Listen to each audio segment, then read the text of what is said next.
మీ ఇంట్లో బుడ్డోడికి బర్త్డే లేదా వచ్చే ఫెస్టివల్ కి ఓ మంచి టాయ్ గిఫ్ట్ ఇద్దామనుకుంటున్నారా? అమెజాన్, ఫ్లిప్కార్ట్ వెబ్సైట్లో ఎంత వెతికినా ఓ మంచి టాయ్ సెలెక్ట్ చేయడానికి కన్ఫ్యూజ్ అవుతున్నారా?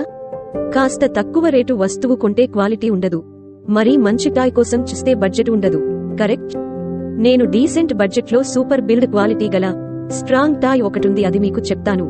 అదే పాప్షుగర్ వారి off road remote charging car. C type ఛార్జర్తో ఒక్కసారి ఛార్జ్ చేస్తే ఈజీగా 2 గంటలు వస్తుంది. దీని స్ట్రాంగ్ బిల్డ్ క్వాలిటీ వల్ల మీ చైల్డ్ దాన్ని నేలకేసి బాదినా విరగదు. Minimum guarantee 3 years. కకృతి పడి ఒక 300 టాయ్ కొంటే ఒక్కరోజులోనే పాడవుతుంది. అదే అమౌంట్ కాస్త ఎక్కువనిపించిన 1 టైమ్ ఇన్వెస్ట్మెంట్ తో లాంగ్ టైమ్ ఫన్ పొందొచ్చు. ఓకే ఫ్రెండ్స్, ఆలోచించుకోండి. కిందున్న బై నౌ బటన్ను నొక్కి అమెజాన్లో ఆర్డర్ చేసుకోండి. మన పిల్లల ఆనందం కంటే మనకు ఏది ఎక్కువ కాదు. సరే మరి, bye, see you again. Happy parenting.